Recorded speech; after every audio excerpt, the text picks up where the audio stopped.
آج کے اس ویلاگ میں 2 سے 3 خبریں ہیں، اور سب سے پہلی خبر جو ہے وہ ہے ایران اور امریکہ کی جنگ کے حوالے سے، جس میں انتہائی خطرناک قسم کی پلاننگ ہو چکی ہے۔ وہ کون سی پلاننگ ہے اور اس پلاننگ کا انجام کیا ہوگا اور یہ کب ہونے والی ہے، آپ کو تھوڑا اس کے بارے میں خبر دیتے ہیں۔ اور دوسری خبر کشمیر کے حوالے سے، جس کو پہلے آزاد کشمیر کہتے تھے لیکن اب مقبوضہ کشمیر، جس میں ہمارے جرنیل ظلم اور بربریت کا ننگا ناچ کر رہے ہیں۔ آج کتنے لوگ شہید ہوئے ہیں اور کیا وہاں کے حالات ہیں۔ اور تیسری خبر کہ یہ جو سسٹم کولیپس ہے، اب اس کے بعد ہمارے جرنیلوں کے پاس کیا آپشن ہے، کیا ہونے جا رہا ہے، اور یہ کون سا نیا سیٹ اپ ترتیب دینے کے لیے جا رہے ہیں۔ سب سے پہلی خبر امریکہ اور ایران کی جنگ کے حوالے سے، کہ آج سے 3 دن پہلے آپ کو یاد ہوگا کہ نیتن یاہو نے ٹرمپ کے ساتھ امریکہ میں ملاقات کی ہے۔ 1 سے 2 دن کا اس کا قیام تھا، اور وہ ملاقات کتنی دیر جاری رہی ہے کسی کو نہیں پتا۔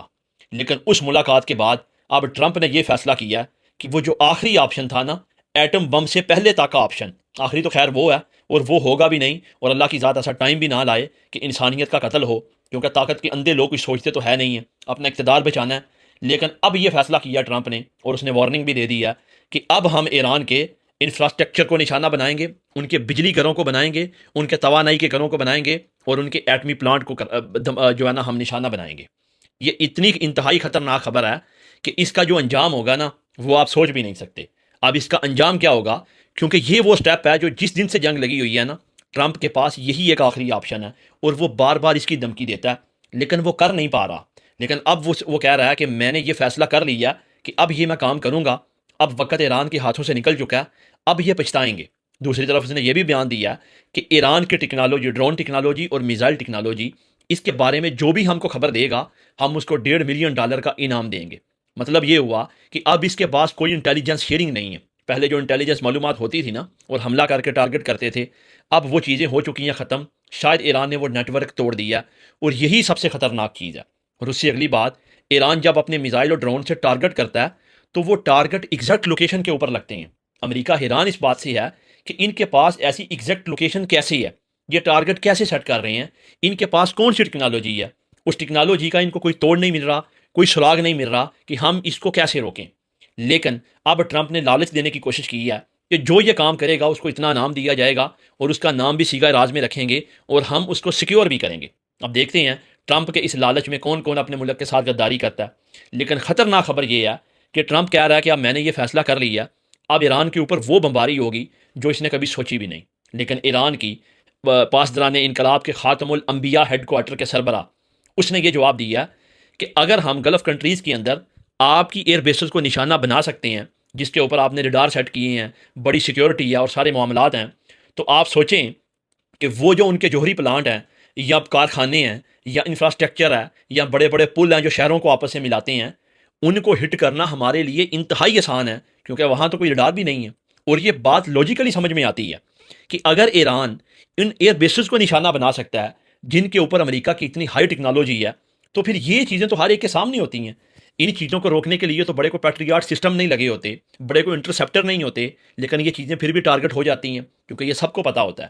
ایران یہ کہہ رہا ہے کہ اگر تم ہمارے ساتھ یہ کام کرو گے تو شاید ہم تو اندھیرے میں چلے جائیں گے، لیکن وہ پورے کا پورا گلف، وہ پورے کے پورے عرب ممالک جن میں تم نے ایئر بیسز بنا کے رکھی ہوئی ہیں، اور جن کی وجہ سے تمہاری معیشت اسٹیبل ہے، اور جن کی وجہ سے تم سپر پاور ہو، ہم ان میں کسی ایک ملک کا بھی بجلی گھر، توانائی گھر اور انفراسٹرکچر نہیں چھوڑیں گے، اور ہمارے لیے وہ ٹارگٹ کرنا انتہائی آسان ہے، اور اس میں کوئی شک نہیں ہے۔ امریکہ کے لیے بھی وہ ٹارگٹ کرنا آسان ہے، لیکن یہ قدم انتہائی قدم ہوگا، کیونکہ اگر یہ قدم اٹھا لیا جائے گا تو آپ یہ سوچیں کہ یہ خطہ تباہ ہو جائے گا۔ کیونکہ ہر چیز، آپ مجھے بتائیں، اگر انفراسٹرکچر کو ہٹ کیا جائے، جو شہروں کے درمیان یا ان گلف کنٹریز کے درمیان بڑے بڑے پل ہیں، بجلی گھروں کو ہٹ کیا جائے، تو اس کا انجام کیا ہوگا؟ اس کا انجام یہ ہوگا کہ سارے کاروبار ٹھپ ہو جائیں گے، ہر بندے کی جو ہے نا وہ حالات کے اوپر اثر پڑے گا، اور لوگ ایسے بھاگیں گے جیسے قیامت آ گئی ہے، پورے کا پورا نظام معطل ہو کے رہ جائے گا۔ اب اگر امریکہ اپنی طاقت کے اندھے نشے میں یہ سٹیپ اٹھا لے گا، اور اسرائیل کو بچانے کے لیے یا ایران کی رجیم کو ختم کرنے کے لیے یہ سٹیپ اٹھا لے گا، یہ سٹیپ تو انتہائی ہوگا۔ مجھے لگ نہیں رہا کہ ٹرمپ ایسا کام کرے گا، کیونکہ یہ جب سے جنگ لگی ہے تب سے یہی بات کہہ رہا ہے، لیکن یہ کر نہیں پا رہا۔ لیکن ہو بھی سکتا ہے، 10% چانس ہے بھی ہیں۔ لیکن اگر یہ کام ہوتا ہے تو پھر گلف ممالک میں رہنے والے لوگ اپنی خیر منا لیں، وہ پھر دیکھ لیں کہ انہوں نے کیا کرنا ہے اور ان کے ساتھ کیا بنے گی۔ ابھی تک ایران نے گلف ممالک کی کسی ایسی جگہ کو ہٹ نہیں کیا جو کہ امریکی ایئر بیسز سے ہٹ کے ہے. تمام ایسی جگہ کو ہٹ کیا گیا ہے جو کہ امریکہ سے ریلیٹڈ ہیں، ان کی ایئر بیسز ہیں، ان کے جو ہے نا وہ فوجی ٹھکانے ہیں، یہ وہ. میں ایران کا بہت بڑا حامی نہیں ہوں، ان کے موقف کی تائید کرتا ہوں، لیکن میں at the same time Iran کی اس چیز کو اپریشیٹ کرتا ہوں کہ انہوں نے کسی عوامی مقام کو نشانہ نہیں بنایا. جو میناب کے اوپر جا کے میزائل گرے تھے نا، 170 بچے شہید ہوئے تھے، وہ جہاز انہی ایئر بیسز سے اڑے تھے، انہی گلف کنٹریز کی ایئر بیسز سے اڑے تھے. اور اگر ایران بھی ایسا ہوتا، ایران پلٹ کے جواب دیتا، تو آپ سوچئے کون سی تباہی ہوتی. کسی ایک محل کو ہٹ کرتا، کسی ایک سکول کو ہٹ کرتا، یا کوئی عوامی مقامات کو ہٹ کر دیتا، تو آپ سوچیں کہ کیا بنتا. لیکن ایران نے تحمل کا مظاہرہ کیا. آج تک ایران کے شہری شہید ہو رہے ہیں، جنگ میں مارے جا رہے ہیں، لیکن ایران نے ایک حملہ بھی گلف کنٹریز کے اوپر ایسا نہیں کیا کہ جو ان کے عوامی مقامات کے اوپر لگے. یہ فیکٹ ہے. آپ کو اچھا لگے، آپ کو برا لگے، آپ کو ایران سے نفرت ہے مسلک کی بنیاد کے اوپر، انسانیت کی بنیاد کے اوپر، مذہب کی بنیاد کے اوپر، وہ آپ کر سکتے ہیں. لیکن جو سچائی ہے وہ سچائی رہے گی. آپ سچائی کو پلٹ نہیں سکتے. ایران نے آج تک عمان کے اوپر حملہ کیوں نہیں کیا؟ کیونکہ وہاں کوئی ایئر بیسز موجود نہیں ہے. ایران نے آج کل کسی ایسے کنٹری کے اوپر حملہ کیوں نہیں کیا جہاں پہ امریکی بیسز نہیں ہیں؟ وہ نہیں کر رہا. انہی ملکوں کو ٹارگٹ کیا جا رہا ہے جن ملکوں میں یہ ایئر بیسز موجود ہیں. اور ایران کا یہ موقف مضبوط ہے کہ اگر آپ ہمارے ملک میں ان ملکوں کی سرزمین استعمال کریں گے تو پھر اس کے بعد اس کا انجام کیا ہوگا. لیکن یہ خبر انتہائی خطرناک ہے. اللہ نہ کرے ایسا ہو. اگر ہوتا ہے تو بہت بڑی تباہی آپ کا انتظار کر رہی ہے. اب آتی ہیں دوسری خبر کی طرف. آج اس دن کشمیر میں آج پھر 2 نوجوان ان یزیدیوں نے گولیاں مار کے ان کو شہید کر دیا. معصوم پاکستانی، کوئی دہشت گرد نہیں، اپنا حق مانگنے والے چھوٹے چھوٹے بچے. 4 سال کی بچی کو شہید کیا گیا. ایک وہ کمانڈر فاروق، جانتے ہیں وہ کون تھا؟ وہ اس کا نام کمانڈر بھی انہی نے رکھا تھا. اس نے 14 گھنٹے تک انڈین فوج کا مقابلہ کیا تھا، اور وہ جو جیکٹ پہن کے رکھتا تھا نا، وہ بھی انہوں نے اس کو دی تھی.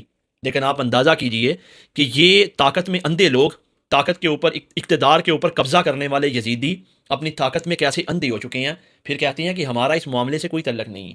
ابھی اگر آپ کا اس معاملے سے کوئی تعلق نہیں ہے تو یہ جو اتنے لوگ شہید ہو چکے ہیں، ان کو کرنے والا کون ہے؟ کس نے کر دیے اتنے لوگ شہید؟ ابھی تک یہ پچھلے 2-3 دنوں میں جو 30-35 لوگ شہید ہو چکے ہیں، ایک چھوٹی بچی ہے، نوجوان ہے، ماؤں کے لال ہیں، PhD ہولڈر ہیں، ان کو کرنے والا ہے کون؟ کوئی ہم کو تو بتاؤ. کیا وہ کسی اور سیارے سے آ رہا ہے؟ آپ کی شے ہے. ورنہ کسی کی یہ ہمت کہ وہ یہ کام کر جائے آپ کی شے کے بغیر؟ آپ کروا رہے ہیں. وہ جو آپ نے ایک یزید اور شمر وہاں پہ بٹھایا ہوا ہے نا، وہ آپ کا بندہ ہے. وہی اس طرح کے سارے گھنونے کام کرتا ہے، اور آپ نے اس کو وہاں لکھایا ہوا ہے اور اس کو کھلی چھوٹ دی ہوئی ہے. وہ جو مرضی کرے. اس کو پتا ہے کہ میں سیکیور ہوں، مجھے کوئی پوچھنے والا نہیں ہے. یہ جو تم کشمیریوں کے ساتھ کر رہے ہو، ذرا یہ تو سوچو کہ اگر کل کو کشمیریوں نے بھی ہتھیار اٹھا لیے اور آپ کے اوپر وہ چڑھ دوڑے تو پھر بنے گا کیا؟ پھر پتا کیا بنے گا؟ وہی جو BLA کر رہی ہے، جو TTP کر رہی ہے، اور آپ وہاں منہ کھول کے اور آنکھیں کھول کے بیٹھے ہوئے، آپ کو سمجھ کوئی نہیں آ رہی کہ کرنا کیا ہے. آج پورے کا پورا بلوچستان آپ کے کینٹ کے ایریاز کو نکال کے کن کے قبضے میں ہے؟ انہی کے قبضے میں ہے نا. لیکن آپ کو شرم نہیں آ رہی. آپ نے قسم کھائی ہوئی ہے کہ آپ نے اپنی پالیسیز کو بدلنا نہیں ہے.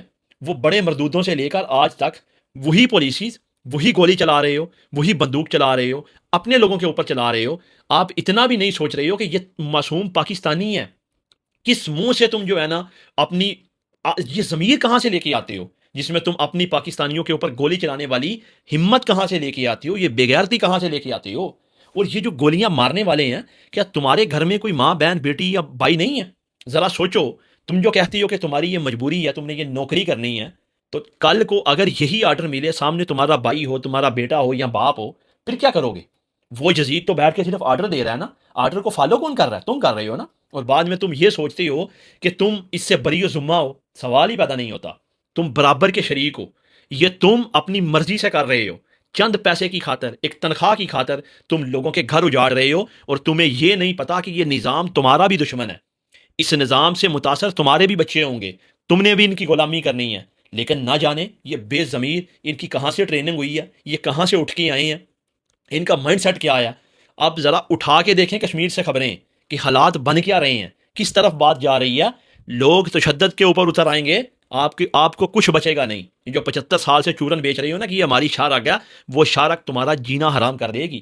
اور اگر دوسروں کو، ساتھ والوں کو موقع یہ مل گیا نا، تو پھر دیکھنا کہ 1971 کی طرح ہوتا کیا ہے آپ کے ساتھ. اور آج کشمیری ان کو روکیں گے نہیں. وہ کہیں گے ٹھیک ہے، یہ ہمیں گولیاں مارتے ہیں، کوئی بات نہیں، ہمیں لے جاؤ، چلو ہم جا کے سکون سے تو رہیں گے، یہ تو 75 سال سے جو چورن بیچا جا رہا ہے یہ تو کم از کم ختم ہوگا نا۔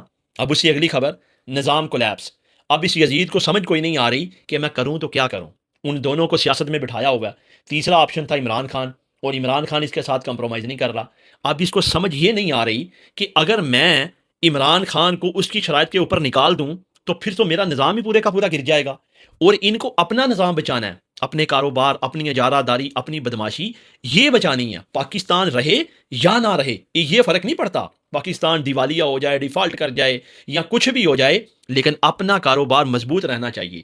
آج ان کے خزانے، ان کی فیکٹریز، ان کے کاروبار اتنے وسیع تر ہو گئے ہیں کہ آپ پاکستان تو ڈیفالٹ کے کنارے پہ کھڑا ہے۔ اب اس گھٹیا انسان کو سمجھ کچھ نہیں آ رہی کہ میں نے کرنا کیا ہے۔ کبھی کہتا ہے نظام کولیپس کر گیا، کبھی کہتا ہے زیادہ صوبے بنائیں گے۔ زیادہ صوبے بنانے سے کیا ہوگا بھائی؟ جب تک تم یہ اپنا لچ تلنا بند نہیں کرو گے تو زیادہ صوبے بنا کے حاصل کیا ہوگا تمہیں؟ کچھ حاصل ہونے والا ہے؟ اب بات اڑی کہاں پہ ہوئی ہے کہ کراچی کو صوبہ بنانا ہے، فلاں کو صوبہ بنانا ہے، وہاں پیپل پارٹی نہیں مان رہی، یہاں یہ نہیں مان رہے، کیسے مانیں گے؟ ان کو پتا ہے کہ تمہارے پاس کوئی آپشن نہیں ہے، ان کو پتا ہے کہ تم ہارے ہوئے لوگوں کو بٹھانے والے ہو، ووٹ پہ ڈاکہ ڈالنے والے ہو۔ تمہاری عوام کی نظروں میں جو عزت ہے نا وہ پیروں کے نیچے جا چکی ہے تمہاری ان حرکات کی وجہ سے، اور آج بھی انہی پالیسیز کے اوپر قائم ہو۔ میں آج بھی کہتا ہوں پیچھے ہٹ جاؤ، پاکستان کی عوام کو فیصلہ کرنے دو، اپنی آئینی ڈومین کا انتخاب کرو جو آئین نے آپ کو دی ہے، حالات ٹھیک ہو جائیں گے، یہی لوگ آپ کی عزت کریں گے، اور آپ کی عزت اس وقت صرف اور صرف ایک بندہ کروا سکتا ہے جس کا نام ہے عمران احمد خان نیازی۔ باقی آپ سسٹم کولیپس کے نعرے مار لو یا یہ کہہ دو کہ اب ایسے ہو گیا، اب ویسے ہو گیا، اب ہم نیا نظام لے کے آئیں گے، بس بڑا بنا لیا عوام کو۔ 75 سال سے ہر وردی والا یہی کہتا ہے کہ میں نیا نظام لے کے آؤں گا، پرانے والا یہ تھا۔ کچھ نہیں آپ کر سکتے، جاہل ہو، ان پڑھ گوار ہو، تمہیں ادارہ چلانے کے لیے نہیں، صرف تمہارا کام تھا کہ تم نے منتخب جو وزیر اعظم ہے اس کے آرڈر کو فالو کر کے نیچی آرڈر لاگو کرنا ہے، تمہارا اور کوئی کام نہیں ہے، لیکن تم بن کے بیٹھے ہوئے ہو بادشاہ۔ ہو گئی ٹھنڈ پڑ گئی، ساری طاقت حاصل کر لی، استثناء لے لیا، کچھ بچا تو نہیں ہے پیچھے، لیکن اس کے باوجود تم بے باس ہو، اور چوروں کے سامنے تمہیں کمپرومائز کرنا پڑ رہا ہے۔ تم یہ سمجھ رہے ہو کہ یہ تمہاری عزت ہو رہی ہے، بالکل بھی نہیں۔ بے عزتی اس وقت پیک کے اوپر پہنچی ہوئی ہے۔ ذرا لوگوں سے سنو، وہ جو لندن کے اندر جا کے احتجاج کرتے ہیں یا دوسرے ممالک میں کرتے ہیں، وہ پاکستانی ہیں، وہ کیا کیا کہتے ہیں، کون سے الفاظ کا استعمال کرتے ہیں۔ عام لوگ ہیں، وہ کوئی کسی پارٹی سے تعلق نہیں رکھتے، وہ عام لوگ ہیں، وہ ایک دوسرے کے ساتھ کھڑے ہوتے ہیں، وہ کیا کیا وہاں کر رہے ہیں، کس کس طرح کی تصاویر بنائی جا رہی ہیں، کون کون سے نعرے لگائے جا رہے ہیں، باعزت بندہ سن بھی نہیں سکتا۔ لیکن فرق نہیں پڑتا، کیونکہ طاقت جب آپ اندھی لے لیتے ہیں نا اور نجائز طاقت کے اوپر قبضہ کرتے ہیں، تب آپ اپنی غیرت کا جنازہ نکال دیتے ہیں، لیکن عزت پھر بھی نہیں ملتی۔ عزت اور ذلت کا مالک وہ اللہ ہے، وہ جیل میں بیٹھا ہوا قیدی صرف اور صرف اللہ کی ذات اس کے ذریعے تمہاری عزت کو واپس دلوا سکتی ہے، کیونکہ وہ اس وقت پاکستان کی اکائی ہے۔ پاکستان کے نوجوان کشمیر سے بلوچستان تک اس کو پسند کرتے ہیں۔ یہ فیصلہ اب تم نے کرنا ہے کہ ذلت کے راستے پہ جا کے تم نے اپنی نوکری کو ختم کرنا ہے، بادشاہت کو، یا واپس اپنی عزت کو بحال کرنا ہے۔ جتنی جلدی فیصلہ کر لو گے اتنی جلدی بہترین ہوگا، ورنہ وقت نکل گیا نا تو پھر سوائے پچھتاوے کے کچھ نہیں ہوگا۔ اور یہ تصاویر، یہ واقعات، یہ ویڈیوز جو آج سوشل میڈیا پہ پڑے ہیں، نسلوں تک پیچھا کریں گے۔ لوگ آنے والی تمہاری نسلوں کو بتائیں گے کہ یہ دیکھو انہوں نے پاکستان کا یہ حال کیا تھا۔